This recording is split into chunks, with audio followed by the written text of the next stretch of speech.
नमस्कार, प्रियमदा फार्म्स की एक और वीडियो में आपका स्वागत है। मैंने बताया था कि क्वेश्चन आंसर का अगला वीडियो होगा, तो आज हम लोग उसी पे वीडियो बना रहे हैं। तो चलिए पहला क्वेश्चन लेते हैं। ये अगुरला समाथा करके कोई हैं जिन्होंने लिखा है टोटल प्राइस ऑफ शेड। तो देखिए, शेड में हमने बताया था 13,36,000 रुपये का लोहे का काम हुआ है, और जो बेस बनाने में खर्चा हुआ है वो सब टोटल जितना भी चीज़ अभी तक हुआ है उसमें टोटल 34.5 लाख रुपये खर्च हो गए हैं। शेड में, ईंटा में, मिट्टी भरवाने में, मिट्टी भरवा के बेस बनाने में, सारा चीज़ करके 34.5 लाख रुपया खर्चा हुआ है, जिसमें शेड सेट का 13.5-14 लाख रुपया है। अगर आपकी ज़मीन पे मिट्टी भराने का काम नहीं होता है और आप ये वाला सिस्टम नहीं कर करके अगर खुला ओपन वाला सिस्टम करिएगा तो आपका बजट कम से कम 10 से 12 लाख रुपये कम होगा।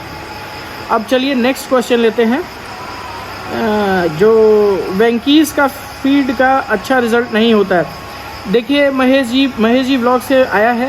अब आपके पास कोई ऑप्शन नहीं है, इसलिए हम लोग यूज़ कर रहे हैं। सही बात है, अगर आपका रिज़ल्ट अच्छा चाहिए तो कारगिल और डिहूस छोड़ के दूसरी किसी भी कंपनी का फीड उतना अच्छा नहीं है जितना बढ़िया कारगिल या डिहूस का है। लेकिन वही प्रॉब्लम है, एक तो ट्रांसपोर्टेशन प्रॉब्लम है, और दूसरा कि पंजाब से अगर मेरे पास ज़्यादा खपत हो जाएगा तो हम डेफिनेटली पर मंथ ट्रक मंगा लेंगे, लेकिन फ़िलहाल ट्रक मंगाना संभव नहीं है। और अगर 45 दिन से ज़्यादा का दाना हो जाता है तो मेस्टाइटिस का रोग बढ़ जाता है, इसलिए हम लोग जो है अभी वेंकीज़ ही यूज़ कर रहे हैं।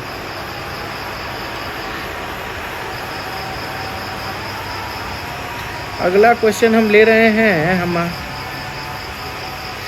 एक गौहर के बिजनेस आइडियाज़ हैं। इनका क्वेश्चन है, आप अपना दूध कहाँ बेचते हैं, एक वीडियो बनाएं। ठीक है, देखिए, हमारा दूध 3 जगह बिकता है। एक तो जो है हम लोग के दूध का 50% से थोड़ा ज़्यादा हिस्सा, मतलब 60% दूध हम लोग खुदरा बिक्री करते हैं। 90 से 100 लीटर हमारा खुदरा बिक्री है। एक दूधिया है, उसको 30 से 35 लीटर दूध देते हैं, जो कि 37 रुपये लीटर देता है हम लोग को। और सुधा का हम लोग का जो रेट आता है वो 35 रुपये, 34 रुपये, 35.5 रुपये, इस रेट पे आता है। बाकी अभी उसका इंसेंटिव मिला लीजिए तो 37, 37.5 रुपये का होगा। अगर इंसेंटिव छोड़ दीजिए तो 35 रुपये, 34 रुपये, 33 रुपये, 33 से 35 के बीच में हम लोग का रेट घूमता है। ओवरऑल जो हम लोग का दूध का आता है, मान लीजिए 200 लीटर बेचे हैं तो उसका 7,800, 7,900 पर डे का इनकम आता है, मतलब दूध सेल से पैसा आता है। अच्छा, अगला क्वेश्चन लेते हैं।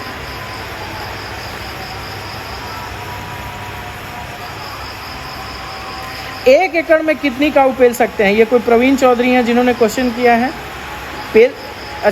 पाल सकते हैं लिख रहे हैं ये। 1 एकड़ में कितनी काऊ पाल सकते हैं? तो ये स्पेलिंग मिस्टेक है इनका। 1 एकड़ में क्या करना है, मतलब गाय रखने के लिए 1 एकड़ में कितनी गाय रख सकते हैं या घास कितनी लगा सकते हैं?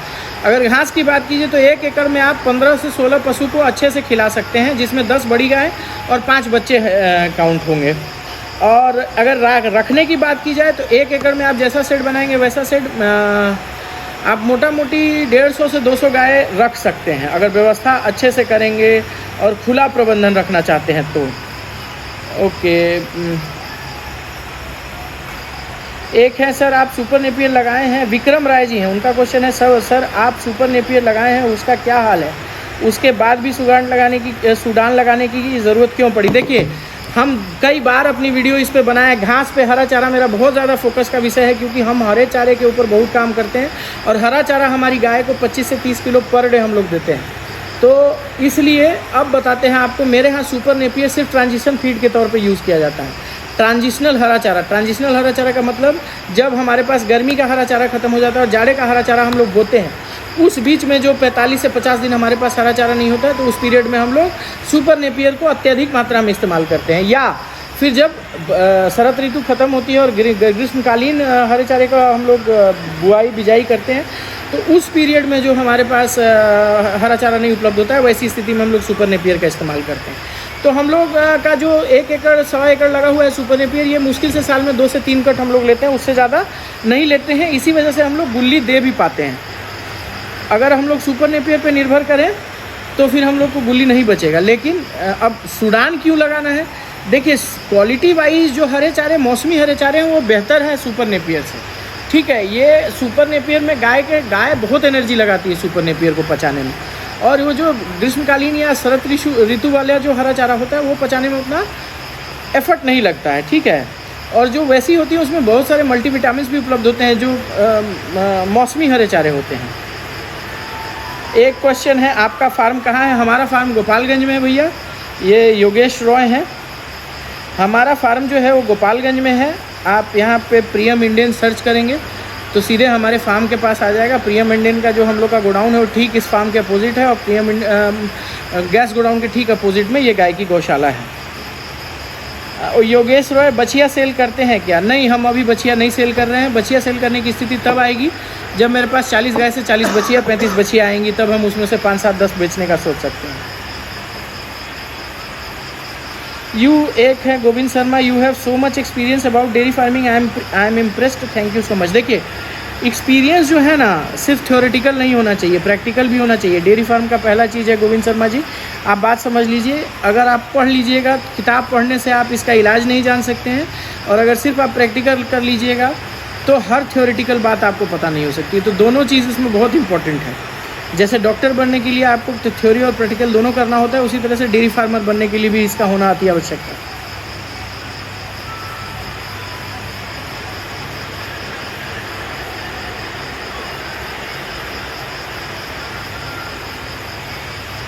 एक व्यक्ति है संदीप पटेल जी, उनका है कि अगर आपको खुद का बेस्ट फीड बनाना है तो मुझसे कांटेक्ट करें। देखिए, मैं संदीप पटेल जी, फॉर्मुलेशन हमारे पास भी बहुत सारा है, बट वही समस्या है कि हमारे पास हर चीज़ यहाँ पे इजीली उपलब्ध नहीं है, इसलिए हम लोग जो है इसको फीड अभी परचेज़ करके खिला रहे हैं। आगे प्लानिंग में है, 1-2 साल बाद हम लोग देखेंगे कि खुद से फीड हम लोग कैसे तैयार कर पाते हैं।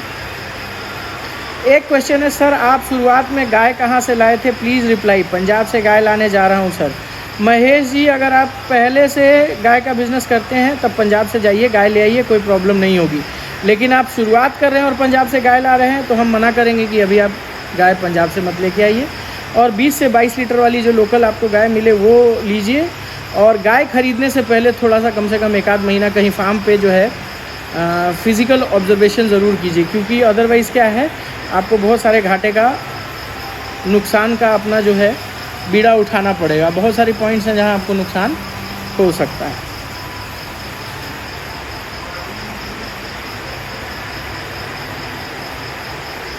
एक शुभम कुमार यादव हैं, वो पूछ रहे हैं साहिवाल के बारे में बताओ। मैंने पिछले वीडियो में साहिवाल बच्ची को दिखाया, साहिवाल गाय को भी दिखाया है। तो देखिए, ब्रीडिंग में हम लोग के प्रोग्राम में साहिवाल भी सम्मिलित है। साहिवाल गाय के साथ भी हम लोग ब्रीडिंग कर रहे हैं और बच्चे पैदा कर रहे हैं। आगे जो है उन बच्चों को हम लोग सेल करेंगे, तो साहिवाल भी हमारे ब्रीडिंग पर्पस में आ रही है अभी। एक है काउ सेलिंग बिजनेस इंडिया, भाई आपको इतना नॉलेज कैसे प्राप्त हुआ, हमें भी बताएं, कोई बुक पढ़े हैं ये क्या? देखिए, एक्सपीरियंस है, ये सारी चीज़ें एक्सपीरियंस से आती हैं। और बाकी आप यूट्यूब वगैरह पे अच्छे चैनल वाले हैं, जैसे यूके अथैया हैं, उनको फॉलो कीजिए। औलाख डेयरी फार्म है एक पंजाब में, उनको फॉलो कर सकते हैं। चहल फार्म्स हैं, उनको फॉलो कर सकते हैं। एजू की बिज़नेस आइडियाज़ है, वो कई जगह जाते हैं, उनको फॉलो कर सकते हैं। तो चीज़ें जो है, जितने ज़्यादा फार्मिंग वीडियोज़ आप देखिएगा उतना ज़्यादा आप नॉलेज इकट्ठा इससे कर सकते हैं। तो ये डिपेंड करता है कि आप कितनी वीडियोज़ देखते हैं और कितनी सीरियसली उन वीडियोज़ को देखते हैं।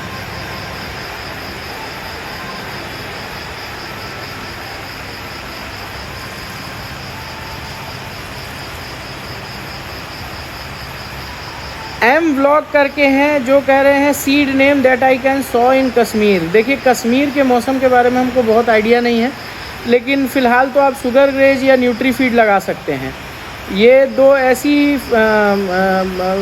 ये हैं जिसका अभी ग्रीष्मकालीन ऋतु में इस्तेमाल होता है और लोग इस्तेमाल करते हैं। और अब हम लोग चलते हैं,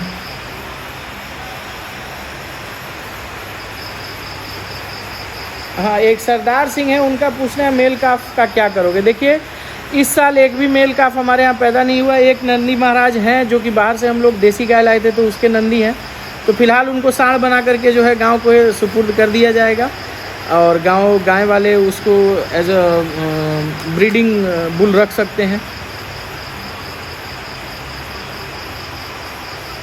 देखिए, सिर्फ साइलेज खिला करके आप dairy farming Prince Yadav ji कर सकते हैं। प्रिंस यादव का क्वेश्चन है, सिर्फ साइलेज भी खिलाकर डेयरी फार्मिंग कर सकते हैं क्या? तो देखिए, आप साइलेज भी खिला करके कर सकते हैं, सिर्फ साइलेज खिला के भी कर सकते हैं, लेकिन फिर बात वहीं पहुंच जाती है कि 8 रुपये किलो का साइलेज खिला करके आप नहीं कर सकते हैं। आपको नुकसान होने लगेगा, बाद में आपको साइलेज छोड़ना पड़ेगा। तो साइलेज का सबसे बढ़िया क्या है कि आप खुद से उगा करके कर लीजिए या किसी से ज़मीन का उगाया हुआ मक्का ख़रीद लीजिए, तो आप वो साइलेज थोड़ा सस्ता पड़ेगा। और अगर 4-5 रुपये से ऊपर का साइलेज है तो फ़ायदा नहीं है। अभिषेक गौतम जी का है, भैया जी स्प्रिंकलर कहाँ से ख़रीदे हैं, मंगवाए थे?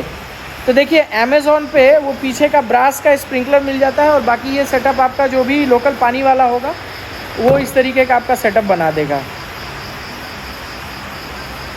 एक भाई साहब है महेश माली जी, उनका आपका और कौन कौन सा बिज़नेस है? तो गैस आप जान ही रहे हैं, रॉयल इनफील्ड जान ही रहे हैं, यही है और इसके अलावा क्या हो सकता है। कारगिल का दाना आपके पास मिलेगा भैया? अभी सुधांशु जी हमारे पास कारगिल का दाना आपको नहीं मिलेगा। अगर आप बेगूसराय से तो आप ताराफीड तैयार ये कर सकते हैं, टेस्ट कर सकते हैं, अपने गायों को टेस्ट करा सकते हैं। मिल्किंग मशीन का क्या प्राइस है? जो मेरे यहाँ मिल्किंग मशीन लगी हुई है वो 85,000 की है, 2 बकेट के साथ। ये तेंजिन जी हैं जिनका क्वेश्चन था। बाकी सिंगल बकेट लीजिएगा तो वैनसून का 45 से 50 हज़ार रुपये में सिंगल बकेट आ जाता है। वेंकीज फीड का रिज़ल्ट कैसा है? देखिए नॉर्मल है, ना बहुत अच्छा है और ना बहुत ख़राब है। एक भाई साहब को बोकारो से गैस आता है। बोकारो से भैया यहाँ गैस क्यों आएगा, मुजफ्फरपुर है नहीं, और उसके बाद गिद्धा प्लांट है, बहुत सारा प्लांट है इधर लोकल। बोकारो से गैस आने की क्या ज़रूरत है?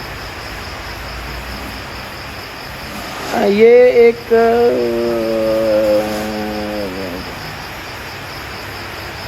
एक अमरनाथ डेयरी फार्म वाले हैं, उनका है कि 30 रुपये लीटर दूध बेच के भी मुनाफा हो, इसके लिए क्या खिलाएं? हरा चारा, हरा चारा ही है जो कि आपको 30-32 रुपये किलो दूध बेच करके भी फ़ायदा हो। उसके लिए हरे चारे की बहुत ज़बरदस्त प्रबंधन करना होगा। एक आदमी है अंकित रपियाज। देखिए हम सैटरडे संडे रहते हैं, आप यहाँ आके हमसे मिल सकते हैं। शाही फार्म है, शाही फार्म से पूछ रहे हैं टीएमआर लिए क्या भैया? नहीं सर, अभी टीएमआर नहीं लिए हैं, गाय और बढ़ जाने दीजिए तब टीएमआर भी लिया जाएगा। भाई जी आपसे संपर्क कैसे हो सकता है? देखिए मेरे से संपर्क करने के लिए हमने पहले भी कॉन्टैक्ट नंबर दिया हुआ था 95-342-199-99। शाम के 7 बजे से रात के 8 साढ़े 8 बजे तक हम कॉल उठा लेते हैं। उसके बाद फिर वही क्वेश्चन है, वेंकीज मिल्क बूस्टर का रिज़ल्ट कैसा है? बता ही दिए, ठीक है। मिल्क रेट भी मैंने बता ही दिया है कि एवरेज 39 से 40 रुपये हमारा एवरेज आ जाता है। एक व्यक्ति ने पूछा है कि आपके शेड का डायमेंशन क्या है? तो मेरे शेड का डायमेंशन जो है वो 69 × 92 है, 92 फीट गुने 70 फीट मान लीजिए है। और एक आदमी का पूछना है कि आपके शेड में मिडिल स्पेस कितना है? 17 फीट का मिडिल स्पेस है। जो फीडिंग एली है वो 17 फीट की है। मार्केटिंग कैसे करेंगे? हॉर्समैन 07। देखिए मार्केटिंग जो है अभी तो लोकली जो कर रहे हैं उसी पे निर्भर है। अगर हम 1000 लीटर पार कर जाते हैं तो सिंपल बात है कि हमको चीज़ मेकिंग में जाना है, हम चीज़ मेकिंग का फैक्ट्री लगाएंगे। अच्छा, अब्दुल हलीम ने फिर वही टोटल कॉस्ट का क्वेश्चन पूछा है जिसका जवाब मैंने दे दिया है। एक डिटेल्ड वीडियो भी बना देंगे कि कहाँ कहाँ क्या किस चीज़ में क्या करते हैं।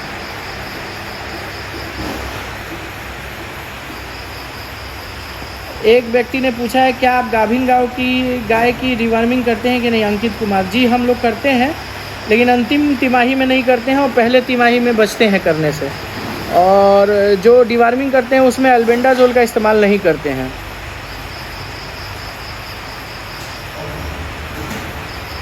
एक भाई साहब ने पूछा है स्प्रिंकलर से ह्यूमिडिटी ज़्यादा नहीं होगी क्या? देखिए स्प्रिंकलर जो है वो तो स्नान वाला चीज़ है, उससे ह्यूमिडिटी ज़्यादा होने का सवाल नहीं है। फॉगर सिस्टम जो होता है वो बारिश में यूज़ नहीं करना चाहिए। भैया न्यू काऊ कब आ रही है? नई गाय कब आ रही है? विष्णुकांत जी ने हमसे पूछा है 2 हफ्ते पहले।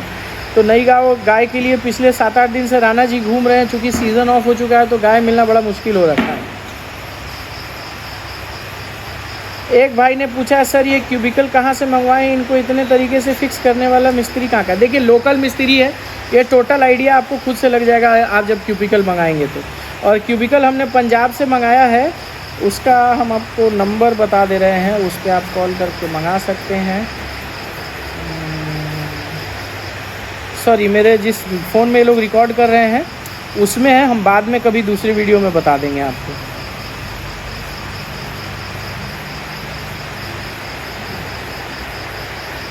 एक भाई ने पूछा है सुधाकर गुप्ता सूडान ग्रास का साइलेज बनाते हैं क्या? देखिए हम बनाए नहीं हैं लेकिन ट्राई करेंगे देख करके, अगर अच्छा लगा तो फिर उसको आगे की कंटिन्यू कर।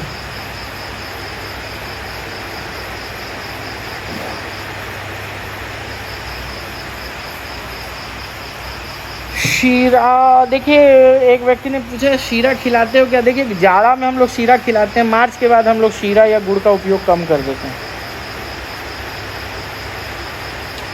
तो यही कुछ क्वेश्चन थे जो लास्ट 1 महीने में आए हैं। एक व्यक्ति हैं चारनिया यादव जी, अस्तित्व क्यूबिकल का माप बताना। देखिए 6 फीट लंबा है और 4.5-5 फीट डेप्थ है, जिसमें से 1-1.5 फीट अंदर चल गया है, 3 फीट ऊपर की ओर आपको दिख रहा है। भानु प्रताप, जय श्री महाकाल हैं कोई भाई, मकई को भी डाल दे रहे हैं क्या? हाँ, साइलेज में हम लोग मकई को भी डाल देते हैं, और साइलेज इसीलिए मक्के का बनाया जाता है कि उसमें कुछ जो है मक्का भी जाए और वो स्टार्च बनाने का काम करता है, इसलिए उसको साइलेज में हम लोग मक्का को ज़्यादा प्रेफर करते हैं। तो यही क्वेश्चंस थे कुछ जो हमको दिख रहे थे।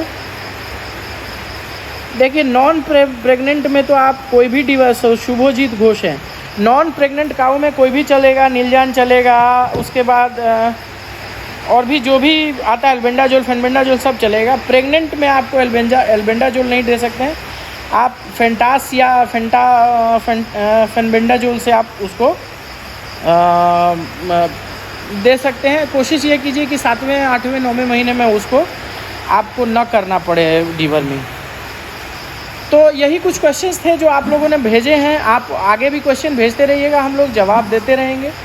और देखिए साइलेज के बारे में क्या कहा जाए, साइलेज का बहुत प्रकार है। एक माँ डेयरी फार्म है बाराबंकी, उनका भी चैनल अभी आ गया सुधीर सर का, आप उनके चैनल को भी फॉलो कीजिए। साइलेज के बारे में बहुत बेहतर जानकारी वो रखते हैं और हमसे पुराने एक्सपीरियंस्ड डेयरी फार्मर हैं, तो उनसे आप बहुत सारी जानकारी ले सकते हैं।